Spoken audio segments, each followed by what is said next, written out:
What's up, everybody? Welcome back to my channel, Morgan Allena True Crime and Mystery. Well, today I'm going to be talking about what a lot of people have been talking about recently, and it is new to the public FOIA documents that a lot of people have not seen or heard about, including new details about the videos that Gypsy Rose Blanchard sent to Nicholas Godejohn and how it kind of proves that her, as we all know, stories are lies, right? So I want to get into that and a couple other things and just, you know, touch on a few things. I'm not going to read the entire thing. Obviously, I don't need to do that. You can go watch Ivory Rose Knows video, and Nina, Ivory covered that together, so I'm not going to go and read the entire thing, but I want to go through some things that I've noticed over the past couple of days when I'm looking at it and bring it up and connect it to a few other things that have happened previously within the case. You know how I am. I like to bring all the connections together. So if you are interested in that, make sure to watch the rest of this video. Make sure to hit the like button and the subscribe button if you are not already, and give a special shout out to those of you who have given me a super thanks on my last videos, which is Claire Powers, SV9MT. Thank you again, Claire, as well as Peace in Christ Alone Powell. You have given me multiple, and I appreciate every single one of them. Every one of you guys that leave comments and your thoughts and opinions on my videos, I love to hear it. You guys know how much I appreciate each of you and how much your support means, because it does help a lot. You guys are getting my name out and helping me in my channel.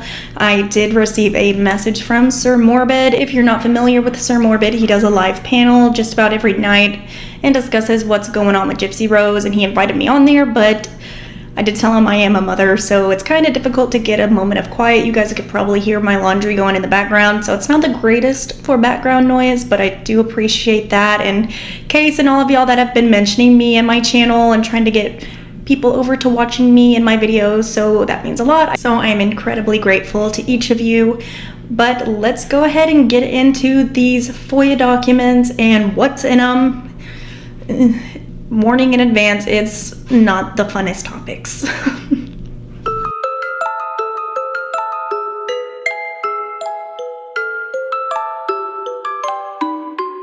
So as I mentioned earlier, you guys are more than welcome to go watch Ivory Rose Knows and Nina's video where they are going over these documents and reading through them.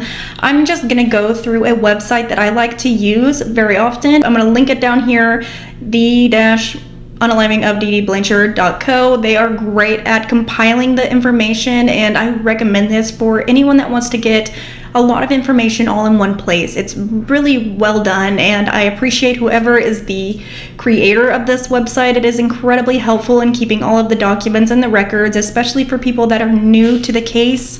This is a great resource to send people that are kind of on the fence about Gypsy Rose and maybe need more information and proof of what she's done. So definitely go check that out. It is incredible, and I appreciate you very much for creating this site. It is great that I don't sometimes have to go through a million screenshots on my phone, but thank you for that. So I'm going to be reading through the transcript that is provided on this website. Some of the things that are just ridiculous. As you guys know, I did make a video going over some other FOIA documents about, you know, kind of describing the videos and Nick's side and what was going on, but there are just a few key things that are within these records that I want to go through, including how they basically said that Gypsy was not following a script whatsoever. We all know that Gypsy likes to maintain that Nick ordered her to do this and that and the other, and that she didn't want to say all these things. As you know, she recently commented on somebody's, I think it was Justice Junction's TikTok page, saying that she's glad that Nick is where he is and that psychopath will be there for the rest of his life. Incredibly cruel and incredibly harsh, and that's exactly what I've always said Gypsy has wanted. I have maintained this position since I started creating videos. She has always tried to set him up. I've always said that. That's why she did not want him wearing gloves. Remember I said that, like, if you scroll back many eons ago into my TikToks, I've been through this, and I know some people may not understand where I come from whenever I say this. When I'm saying she wanted to set Nick up, and it wasn't because I know a lot of people think that she just did this to Dee Dee because she wanted to be with boys. When I'm talking about certain things, I'm going deeper into the psychology. Everybody knows that whenever somebody makes a decision, it's always related to like who they are and certain key events in their life that cause people to be the way that they are, right? So I always relate Gypsy's crime back to her dad and her dad abandoning her. That's how I feel. That's totally fine if your opinion is different and you think that Gypsy just solely eliminated her mother to be with boys. I don't. For one, because Nick could not perform, I do not think she unalived Dee Dee to be with Nick. I believe she 100% set Nick up, and I think she knew she had to eliminate Dee Dee because she needed to be with Rod. At that point, when she started hitting 18, Rod was no longer attempting to maintain contact. He may say that he tried to continue to pay child support way past her 18th birthday. I don't believe it. Obviously, you guys know that I say that it was actually Gypsy messaging Christy, pretending to be Dee Dee. And as you guys can see throughout the messages, it started getting more and more desperate. Hey, how's Rod doing? Just wanting to update on Gyps. I always believed this was Gypsy, right? That's just my thought. I think that's just what I think it is. I know that it was Gypsy, like in my soul. That was Gypsy messaging Christy, and those responses started to become harder and harder for her to get. And at one point prior, as you can see in the documents that I'm going to attach, Nick had told one of his people that was in prison with him that the original plan was for Nick and Gypsy to travel to Louisiana to be with family. So I think Gypsy never intended to actually be with Nick. I think Nick was just there, and then she either didn't think he could actually accomplish the deed, or thought she could maybe just go with him and then travel there, and then once they got there together, she probably figured that the dad wouldn't let Nick stay there. But I don't think she solely did this crime to be with Nicholas Godejohn. I've never thought that. I've never thought it was just so she could have sex with the guys. I think that was a bonus, you know, like she just wanted to mess around, but I don't think that was the sole purpose, because she could have done that with Dee Dee alive. She had this issue, and it's an abandonment issue. You know how they say daddy issues? That was Gypsy's problem. That is why, and I've said this before, why Gypsy named her daughter, her actual child, the same name as what Christy's dog is named. She wanted to become Christy almost. She knew that she couldn't actually be with her dad, right? But she wants to like emulate this same path as what Christy is, because Christy got the prize, which was her father. Her father walking away was an entirely triggering and life-changing event for Gypsy Rose. I think that is what started all of this, and that is what changed Gypsy down to her core, being abandoned by her dad, right? Him starting a new family, her feeling rejected. That is a root issue for her, and she's even said that, right? Although Gypsy thinks this case is just so 10 years ago, according to her own words, which it's disgusting that she even says that, given the fact that she not only just eliminated the life of somebody, but it was her own mother. Her own mother was so 10 years ago. That is crazy talk. That just shows how deep of a sociopathic person that she really is. You cannot fake these things. This is who she is down to her core. Now, whether she was born this way or she became this way, hard to tell, but I do think that her dad leaving her and it being just Gypsy and her mom, it was a life-changing event, and that is why she started to become sicker and getting more attention. I think she knew that with her illnesses that she could get attention from anywhere and anyone that she needed it from at any given time, and then she just started to get tired of that type of attention, so she had to switch it up, and she wanted to eliminate her mother, because if her mother was there, her father would not take care of her. So it says on a 13-minute video in 52 seconds, dated September 27th, 2013, Gypsy is role-playing in her Demona persona. She explains that she is a blank with an evil streak. She can torture, she can do anything except a few things. She can't physically harm Gypsy's mother or Nick. She created an illusion of power to Nick that she was well aware that Nick didn't actually have, but Nick, being manipulated, just telling him that he has power is enough to make him believe that, yeah, I am in charge, even though she's completely controlling and pulling all of the strings, right? It says that she talks in great lengths about the things that she can do and how skilled she is at stealing from stores. Obviously, we know Gypsy was incredibly good at stealing from stores. And I've always said that I believe that the Hobby Lobby incident, Dee Dee was completely unaware that Gypsy was stealing. A, because Dee Dee offered to let them search Gypsy's chair, and had Dee Dee known that there was hidden and stolen items under that chair, under Gypsy's leg, she probably would not have offered up that literal spot to be searched. right? That doesn't make any sense. I think Dee Dee did have a history of swiping some things and doing some things here and there. So I don't believe that she would willingly give up the hidden spot where Gypsy's actively stealing things.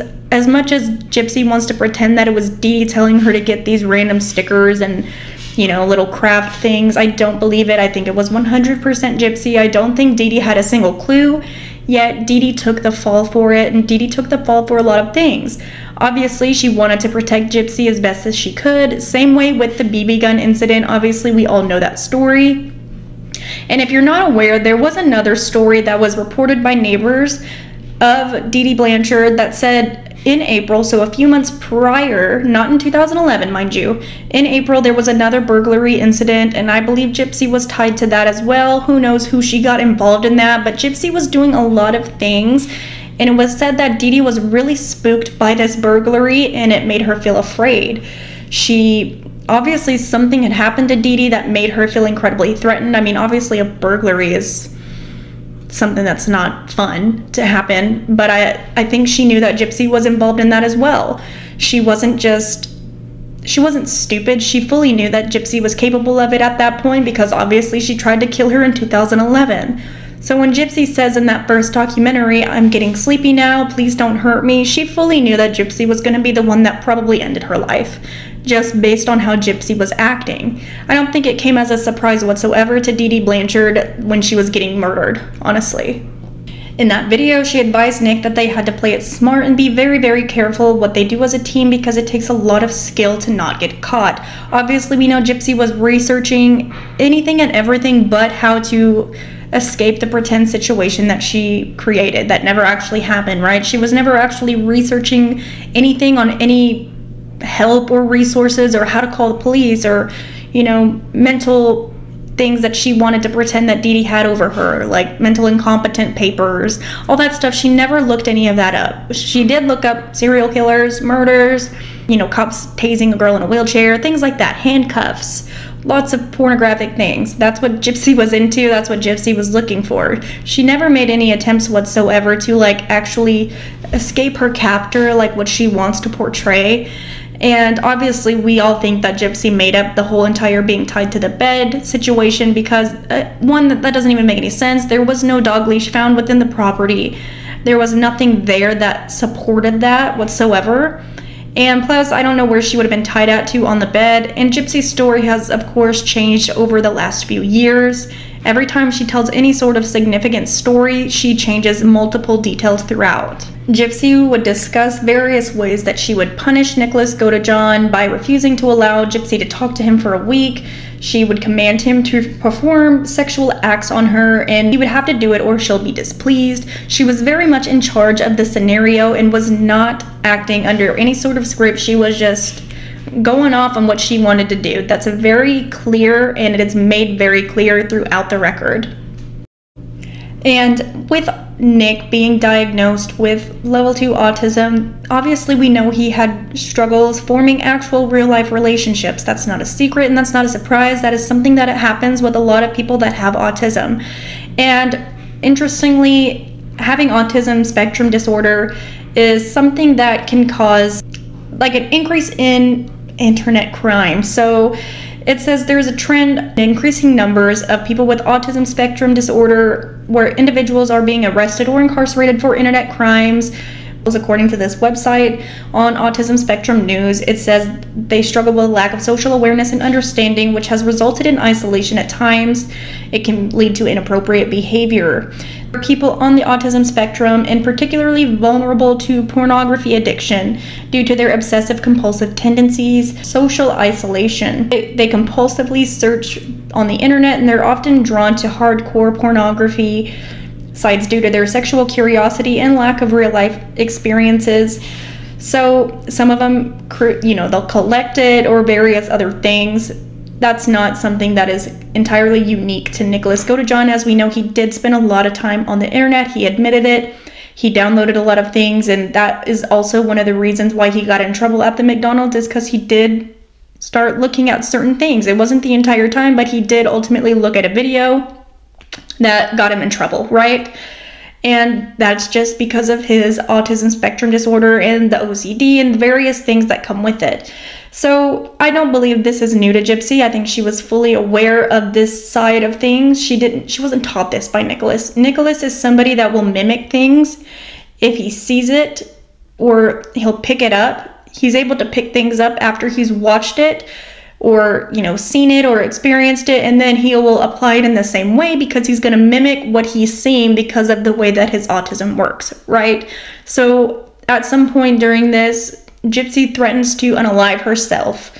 And later on in the text messages prior to Dee Dee's murder, you can see that he also threatened to do that to himself as well. This is because Gypsy had done it first, so he sees it as a way to, you know, get some sort of thing rolling. So if he wants to change the situation or the scene, he knows that he can say that to Gypsy in order to get her to stop acting a certain way or behaving a certain way because he learned it from Gypsy, right? And we all know that Gypsy testified in court and said that she created the personas that she had to fit Nicholas.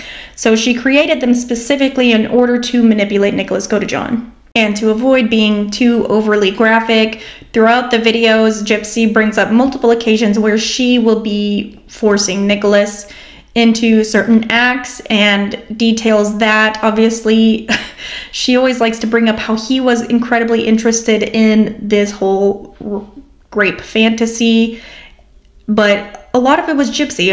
According to this document that Gypsy was bringing it up multiple times, she was the one that was going to do that to him. There is no submissive in the world that would ever be able to switch roles that way.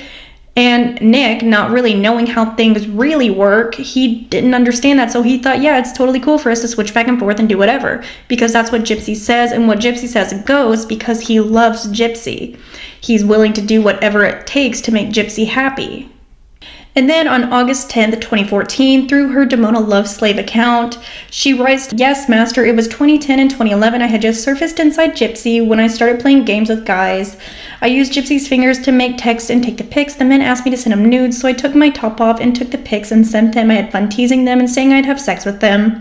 But I never went through with my words, only the text and pics. I sent them to 4 guys, but Gypsy's mom found out and threatened the man that if they ever came close to me again, she'd put them in jail because Gypsy is underage and they were like 35 to 50. This is where those daddy issues come in.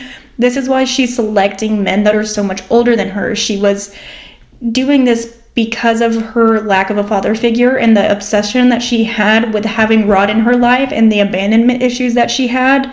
She's seeking out these older men. She's seeking out these things because that is where her root cause issue lies, right?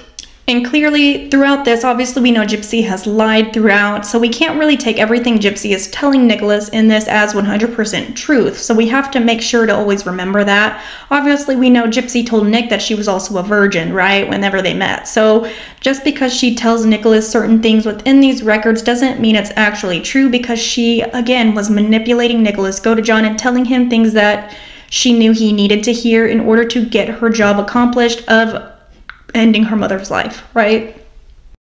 And it says that, in addition, the state introduced evidence that Nicholas threatened to commit suicide on June 2nd of 2015, close in time to the date of the offense. Trial counsel failed to present evidence that Gypsy made threats to commit suicide multiple times as early as May 2013. This would suggest to the jury that Nicholas was not the manipulator, as the state argued, but the manipulator who mimicked what he learned from Gypsy online. Right, and in Nick's appeal records, it says that he multiple times told Gypsy that he did not want to do it. He pushed back on her multiple times, and Gypsy was not one to ever want to push back and change her mind. It was always Nicholas, right? In her testimony, Gypsy claimed it wasn't until she was 19 years old that she started to piece together that she was not actually sick. She further testified that she did not understand the extent of how healthy she was until after her arrest. Counsel failed to elicit evidence readily available that was contrary to this assertion and would further defend counsel's theory of the case that Nicholas was particularly vulnerable to her manipulation because of his autism. Specifically, evidence was available to counsel that when Gypsy left Missouri for Wisconsin, she only took pain medications with her, no other prescription medications. Further, in a video dated May 26, 2014, Gypsy shows Nicholas how she can stand and walk. She explains that when she was 6 years old, she went into the hospital, and during that surgery, the doctor said she had a seizure and became paralyzed.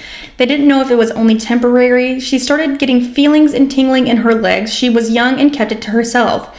She kept it from her mom because she was afraid that her mom would stop loving her, so she kept it to herself until 2011, when she rebelled and ran away from the home. She said explaining to her friends that she could actually walk would be too hard. She said she would like for people to know the truth, but she would lose a lot of friends if they knew the truth.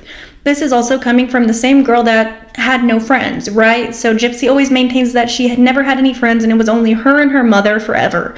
We obviously know that's not true. We know Gypsy went to school and we know she lied about that. Moments like going to kindergarten, and I attended school for 1 year. Kindergarten. And how far did you go in school? About the 2nd grade. Remember going to school? I've never been to school. Never got to go to kindergarten, pre-K? No, sir. Up, like I missed out on all those like milestone moments. Like I missed out. We know that she was in Girl Scouts. We know that she was in Star Wars Club. She had a lot of people that were in her life that she had access to on a daily basis, you know? It wasn't like she was literally kept away from people all the time. Counsel failed to establish that Gypsy suggested that Nicholas did not need to wear gloves at the time of the murder. I said this so long ago. I feel like people missed this in the text messages whenever she said that Nicholas did not need to wear because they were going to sink the knife anyway, and he said he still wanted to wear gloves. She 100% intended to set him up. Same way with destroying her computer and blowing up on Nicholas when he was like, but what about our memories? She didn't care about the memories on that computer. She cared about setting Nicholas up.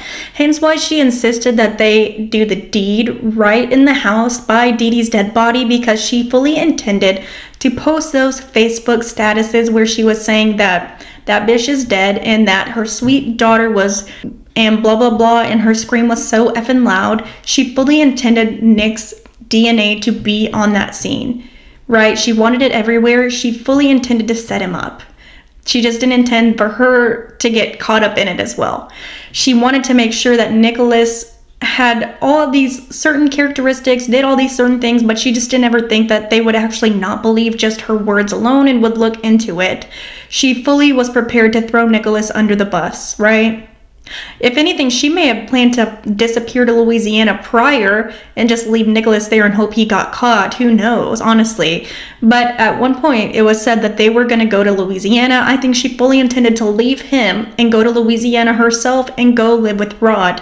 The Greene County police records that Gypsy had continually told people in the jail with her that she was going to get away with it and she was going to go to Louisiana to live with her family. She only cared about getting a hold of Rod and making sure that he knew that she was innocent and that she could have never done this, and she was still the same sweet little Disney princess loving girl. She was intent on getting back to Rod. Daddy, I understand that we haven't had a chance to get close in a long time, probably my whole life. I have a lot of questions, obviously. You know, I'm confused. The stuff they say in the news is horrible and not true. You know that I love my mama, and you know that I would never hurt her. Just know that I'm innocent and know that I'm still your little girl. And if you guys remember correctly, like, this just reiterates the fact that she was obsessed with Rod, and I don't think she likes Christy, right? I think she despises Christy and she's jealous of Christy.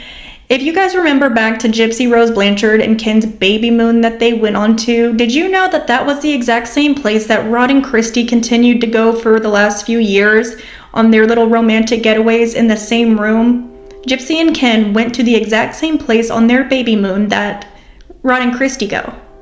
Now I want you to really think about that. How many of you out there would go to a place that's like a small little bed and breakfast, so there's only a few rooms that are available, knowing that your parents or your dad and your step-parent went there for their romantic getaways?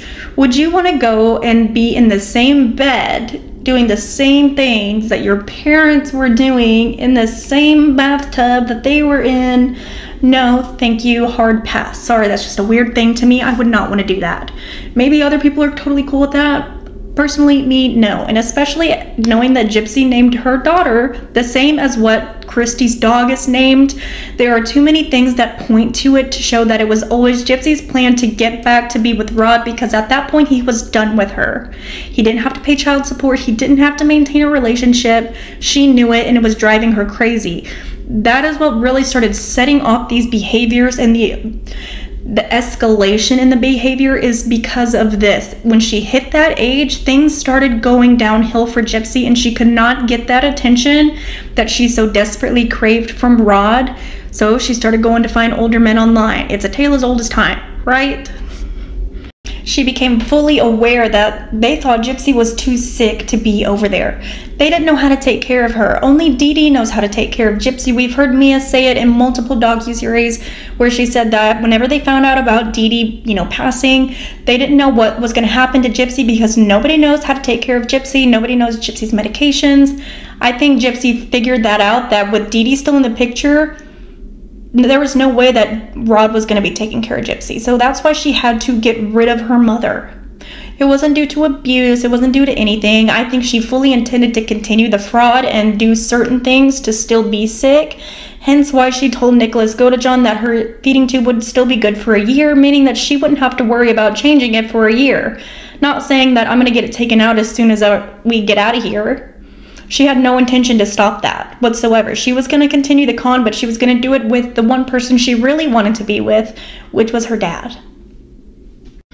Because again, it says counsel was ineffective for failing to investigate and called Dan Glidewell. At trial, Jeffrey referenced a friend that she attempted to run off with in 2011. In 2011, what age would Gypsy have turned? He knew that she was going to be old enough to start dating, and at that point, Rod stopped talking because Rod no longer had to talk to Gypsy. He was done with the child support. He was over it. He no longer had to care for Gypsy, right? So he testified that he had met Gypsy at VisionCon in Springfield, Missouri in early 2011. He testified that they communicated by Facebook or cell phone. Gypsy switched her Facebook accounts and username often. During this time period, they engaged in sexting and sent explicit content to each other. Gypsy fully knew what she was doing sexually. In contemplating having intercourse together, Gypsy told him that she did not need her wheelchair and could move around like any normal girl. So Gypsy flips back and forth between saying that it was Dan that she told she could walk first and Nicholas that she told she could walk first. Obviously it was Dan, because she had to make sure that he knew that she could totally do whatever she wanted and that they could do it together. You know what I mean? So Gypsy sent nude images of herself, including images of herself baiting herself with a toothbrush.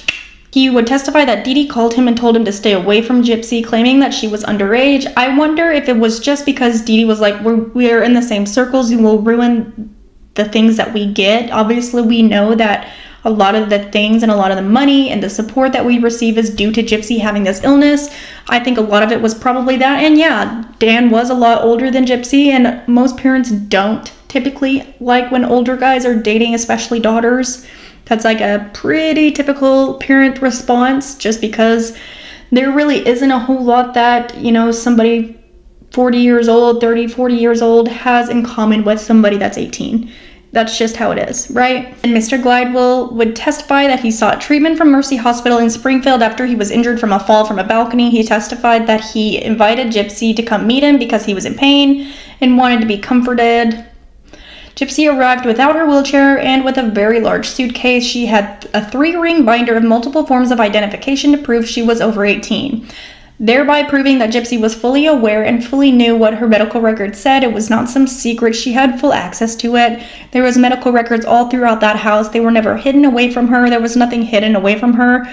That is why she knew exactly where to find them, right? Even whenever she left with Nicholas, she knew exactly where to find her identification, her Medicaid, her Social Security card. She knew where it was all at. She had access to it all the time, right? Then we know how the story goes. Dee Dee comes over. She's like, where's my stuff? Gets Gypsy, they go back to the house, and then Dane's like, okay, I don't want to be with you anymore. And then even after telling her that he was no longer interested, Gypsy continued for a long time to send highly provocative messages and images to try to get him to respond. We know that Gypsy's thing. She even did this while she was in prison. She sent very sexual letters and things like that. She knows how to manipulate a man with sex, right? She's not a fool when it comes to that. She did that with Ryan, talking about how she'd never had sweet love made to her, blah, blah, blah, blah, blah. She wants to maintain this innocent virgin persona to manipulate the men, right? And she's very, very good at it, clearly. And that's why even after she had been with Ryan, she said she had never done anything to completion. To Mia, remember when she said that? She knows how to manipulate people and make it seem like she's just never been satisfied in that way for whatever reason. Guys are into that, I don't know, but she knows how to manipulate a guy, especially when it comes to sexually explicit things. At one point, Gypsy learned that he and his girlfriend had broken up and mentioned that she had a boyfriend named Nicholas. John. Dan felt that she would try to manipulate him to come to her rescue by using Nicholas to make him jealous. Mr. Glidewell would testify that Gypsy messaged him in June of 2015 asking to meet for coffee and to say goodbye. Remember in the text messages, she said, "What if I met up with a guy and had sex with him?" We know that. And she asked Nick's permission for that. And Nick was like, okay, because obviously Nick was going to be willing to let Gypsy do whatever she wanted to do because he did not want to be punished by having Gypsy taken away from him. That's the manipulation. And then it gets into Nicholas John's mother talking about how Nicholas John's father was violent with her whenever she was pregnant. And Nicholas, whenever he was born, he had toxemia, and that the umbilical cord was wrapped around his neck. Suction cups were used to pull him out, so he likely had some sort of brain injury from lack of oxygen at birth. So there could be some other things that are going on besides just autism. It wouldn't surprise me if he wasn't evaluated thoroughly by multiple doctors to get various opinions. They probably just let him see one, and that was what they went with. But it said that he was violent with her when she was pregnant, and during that time they were together, which was until Nicholas was 2 or 3 years old. She said he continued to be abusive until they were no longer together, stalking her at one point and coming after her with a knife. She said Nicholas saw a lot of violence growing up. Not only was his father violent, but several of her other boyfriends would drink and beat her up as well. Miss Goldhammer would testify at one point in particular Nicholas was 4 or 5 years old and one boyfriend was beating on her so badly. Nicholas hid in a closet, and after she was knocked to the ground, he reached out his little hand and he said, "Here, mommy, I will help you." He tried to help her in the closet. Miss Goldhammer would testify that she had other boyfriends who would drink and beat on her. She will testify that she lived with one in particular, Chris Bolter, for about 4 or 5 years, and that Nicholas loved Chris and became attached to him. She testified that when he was 13 or 14, they broke up, and it was very hard on Nicholas when that happened. Nicholas was a good kid, but he had difficulties with school and interpersonal relationships because of his Asperger's. You explode. Everybody does. I go to church, okay. And I take communion, and I release all of that. Okay, and that's fine, and I'm proud of you for that, okay? And that's something that you need to continue to do, okay? There's this group of people that's sitting in there asking me why. Detective Hancock, why? With tears in their eyes. Detective Hancock, why? Why don't you tell me why, please? You tell me why, and then I'll tell you why. I don't know why. Yes, you do, sweetheart. You know exactly what's going on. I don't, because I don't know what's going on. Sweetheart, look at me, okay? Stop letting us get out of control. Stop. Yeah, you do know. And that's smart. I'm proud of you for saying that you know, because you do know. The question you're asking, why? What happened? Why did I come up here? Why did something happen to my mom? And that's what I'm asking. Why? She had a lot of medical conditions. Okay, this is not a medical condition. You know that. It's not a medical condition at all, okay? All your friends and family. Please. If I can't go home, please tell me. Listen to me. If I can't go home and tell them why this happened, that's all I want to know. If I can't go home and tell them that, guess what? They're going to wonder the rest of their life. It's going to hurt them. Please tell me she did not commit suicide. She had bipolar. Hey, we're not going to get off on that track. We're not getting off on that track, okay? You know what happened? No. You do know what happened? You were there, okay? Wait, no. Yes, you were. You were there. I wasn't there. I told you I got kicked out. You're leaving stuff out. You know something, and you're afraid. You're scared. I am afraid, and I am scared because I don't know what's So going on. has somebody threatened you? What do you mean threatened? What do you think a threat is? What do you consider a threat?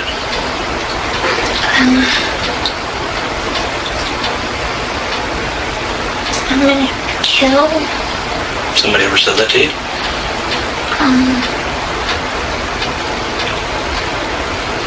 No. Yes, they have. And I know who told you that. Nobody's ever said it to me. So you're telling me you've never been threatened? Well, once by a stranger at Walmart. Okay, I'm talking more recently. But, no. Okay. How far are you going to let this snowball get? How big are you going to let this snowball get before it just explodes? And I've said this in the past before, I do 1000% believe that Gypsy has, you know, made her illness and her symptoms much worse in order to get attention from both Dee Dee and from Rod. Especially, I think she craved that attention from Rod because he left. He was no longer there. He was starting a new family, and I think that bothered Gypsy. There's been some various reports that it wasn't until Gypsy was 8 or 9 that she started going into the wheelchair. Of course, we don't really know because there's not like an actual like dedicated picture or exact time frame whenever the wheelchair was introduced, but it would not surprise me whatsoever about Gypsy being the one that said, oh, I can't walk, I can't feel my legs, blah, blah, blah. It would not surprise me one bit. Gypsy fully intended to set Nick up for this crime. She wanted to make sure his fingerprints were there. I think she planted blood evidence throughout the house to make sure that he was going to be convicted. She made sure to trash her laptop. She was 100% the mastermind. And this is what is important about this case, is that everything that Gypsy has ever said is a lie. She's never been honest about a single thing. There's never been any sort of script for her to follow. She was 100% in control and in charge the entire time, right? We know this, we've known this, but it's great to be able to see the record and see the actual proof and the facts and the things that we, you know, assume and we feel, because things don't add up with what she says. And it disproves everything that she says. And this is what needs to be out into the mainstream media. This is what needs to be reported on, not on her show about her eating an octopus or blah, blah, blah. But of course, she wants you to think, oh, that murder is so 10 years ago. I believe that whenever Mia was conceived, that is what really also triggered a lot of these illnesses and things to start appearing much worse than what they were. And I think she fully manipulated Dee Dee too until she revealed who she really was, like she said. I think that absolutely did happen, and I think Dee Dee was scared. I think Dee Dee was afraid, and you saw that there was a second burglary. Obviously, we know Gypsy attempted to take her life early on in 2011 following that whole event, but we don't know a whole lot about this. But we do know that Nicholas said that there was other times that Gypsy attempted to take Dee Dee's life, and that we only know about his attempt and the other one with the BB gun. There's other attempts that Gypsy did that we still don't know. There's a lot of information that we still don't know because she's so busy lying and trying to get everybody to forget about what the actual truth of the case is. It's right there for people to see it if they really, really wanted to. And that's what needs this. It's just incredible that Lifetime and all of these places and all of these networks and stuff can just truly manipulate people. That's really what it is. For what? Like, what is so hard? Like, why wouldn't you just tell the story as it is, the actual truth? The truth is like such a better story, but it also doesn't create a constant flow of cash, because then nobody would want to watch somebody that is actually a sociopath. So they have to do the most to convince everyone that she isn't. Dee Dee lied to her friends and the public in order to elicit sympathy and to get monetary gain. Yes, she did. But do I feel that Gypsy also incredibly manipulated her mother? Yes, I do. I think Gypsy was the one that put these ideas into her mother's head, and she was actually right. Everything that was actually going on with Gypsy was right. I think Gypsy just made it 100 times worse than what it actually was until it no longer served her. Right, so being the sickly child that got all the attention in that way no longer served her, because when she turned 18, Rod no longer wanted to be a part of her life because he no longer was like legally required to. So I think that is what set it off. You guys can, of course, have your own opinions. That's just what I feel makes sense, just based on the trajectory that her life has taken and the way that she still continues to do things the exact same way. It's just a very strange amount of coincidences. And I've always said that, right? But let me know what you guys thought about these documents. If you've watched the other videos or if you've read them, make sure to check out that website that I mentioned. It's very, very good for, you know, getting information about Gypsy Rose. I think that Gypsy has a lot of secrets that will be revealed shortly, and it's just a matter of time before the truth comes out. But yeah, let me know what you guys think. As always, don't forget to like and hit the subscribe button. Once again, I want to say thank you for watching, and for those of you that have gifted me with the super thanks, I so greatly appreciate each of you. You guys are awesome, but I will see you guys next time. Bye.